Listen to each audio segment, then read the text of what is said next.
വന്യജീവി ആക്രമണത്തിൽ സംസ്ഥാന സർക്കാരിന് മുന്നറിയിപ്പുമായി ഇടുക്കി രൂപതാ ബിഷപ്പ് ജോൺ നെല്ലിക്കുന്നിൽ വന്യജീവി ആക്രമണം തടയാൻ സർക്കാരിന്റെ ഭാഗത്തു നിന്ന് ഫലപ്രദമായ ഇടപെടൽ ഉണ്ടാകുന്നില്ല, ആവശ്യമെങ്കിൽ സമരത്തിനിറങ്ങുമെന്നും ബിഷപ്പ് പറഞ്ഞു.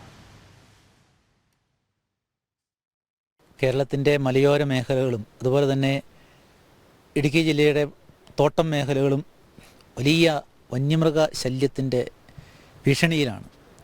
ഈ അടുത്തയിടയ്ക്ക് ഇവിടെ നിരവധി ആളുകളാണ് ഈ വന്യമൃഗങ്ങളുടെ ആക്രമണത്താൽ കൊല്ലപ്പെട്ടിരിക്കുന്നത്. ജനങ്ങളുടെ ജീവനും സ്വത്തിനും സംരക്ഷണം നൽകേണ്ട സർക്കാരുകൾ ഇതിൽ ഉചിതമായ രീതിയിൽ ഇടപെടണം. ഇത് മനുഷ്യരുടെ ജീവൽ പ്രശ്നമാണ്. ആ ജീവൽ പ്രശ്നമായ കാര്യങ്ങളിൽ ഞങ്ങൾ ശക്തമായ രീതിയിൽ സമരരംഗത്ത് മുന്നോട്ട് പോകും. ഈ കാര്യങ്ങളിൽ ബന്ധപ്പെട്ട സർക്കാർ ഉചിതമായ നടപടിയെടുക്കണമെന്ന് ആവശ്യപ്പെടുവാനും ഇതിലുള്ള നിഷ്ക്രിയത്വം അതിനെതിരെ പ്രതിഷേധിക്കുവാൻ വേണ്ടിയാണ് ഞങ്ങൾ ഇവിടെ എത്തിയിരിക്കുന്നത്.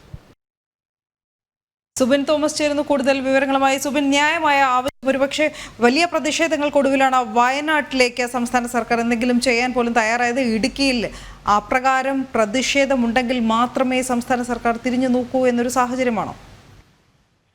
പ്രധാനമായും ഇടുക്കിയിലെ വന്യജീവി ആക്രമണവുമായി ബന്ധപ്പെട്ട് ഇടുക്കി രൂപത നിലപാട് കടുപ്പിക്കുന്ന ഒരു സാഹചര്യമാണ്. ഈ വന്യമൃഗ ശല്യവും അതുപോലെ തന്നെ ആക്രമണവും രൂക്ഷമാകുമ്പോൾ സർക്കാർ സംവിധാനങ്ങൾ അപ്പാടെ പരാജയപ്പെടുന്നു എന്നുള്ളൊരു ആരോപണമാണ് ഇടുക്കി രൂപത മുമ്പോട്ട് വയ്ക്കുന്നത്. അതായത് ആളുകളുടെ ജീവൻ നഷ്ടപ്പെട്ടിട്ടും അധികാരികൾ നിസ്സംഗത കാട്ടുന്നു എന്നുള്ള ഒരു കാര്യം ഈ പ്രമേയത്തിലൂടെ അവർ തുറന്നു പറയുന്നു. കൂടാതെ കപട പരിസ്ഥിതിവാദികൾക്ക് വിധേയപ്പെട്ട് മൗനം പാലിക്കുന്ന രാഷ്ട്രീയ നേതാക്കൾ പൊതുസമൂഹത്തിന് അപമാനമാണെന്നും ഇടുക്കി രൂപത പറഞ്ഞു വെക്കുന്നുണ്ട്. കൂടാതെ പ്രധാനമായും അവർ പ്രതിഷേധം അറിയിക്കുന്ന മറ്റൊരു കാര്യം എന്നുള്ളത് ഈ മാങ്കുളത്ത് ചില പ്രശ്നങ്ങളുമായി ബന്ധപ്പെട്ട് പള്ളി വികാരിയെ അസഭ്യം പറഞ്ഞ DFOയ്ക്കെതിരെയുള്ള ഒരു പ്രതിഷേധമാണ്. അത്തരത്തിൽ വൈദികർക്ക് നേരെ പോലും ഈ ഒരു ഫോറസ്റ്റ് ഉദ്യോഗസ്ഥർ കടന്നുകയറ്റം നടത്തുന്ന ഒരു സാഹചര്യമുണ്ട്. ഇതിനെല്ലാം തന്നെ വലിയ രീതിയിലുള്ള പ്രതിഷേധം ഈ ഒരു പ്രമേയത്തിലൂടെ ഇടുക്കി രൂപത അറിയിക്കുന്നു. കൂടാതെ ഇടുക്കി രൂപത മെത്രാൻ കഴിഞ്ഞ ദിവസം കാട്ടാന ആക്രമണത്തിൽ കൊല്ലപ്പെട്ട സുരേഷ് കുമാറിന്റെ വീട്ടിൽ നിന്ന് സന്ദർശനം നടത്തിയിരുന്നു. വീട്ടുകാരുടെ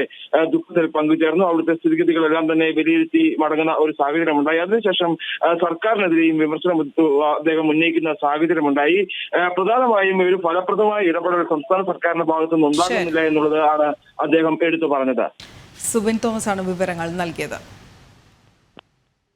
വയനാട് വാഗേരി മൂടക്കൊല്ലിയിൽ വീണ്ടും കടുവയുടെ സാന്നിധ്യം കണ്ടെത്തി. രാവിലെ 9 മണിയോടെയാണ് കടുവയെ കണ്ടത്. മൂടക്കൊല്ലി സ്വദേശി രമേശനാണ് കടുവയെ കണ്ടത്. ഈ പ്രദേശത്താണ് കഴിഞ്ഞ ഡിസംബർ 9 യുവ കർഷകനായ പ്രജീഷിനെ കടുവ ആക്രമിച്ച് കൊന്നത്.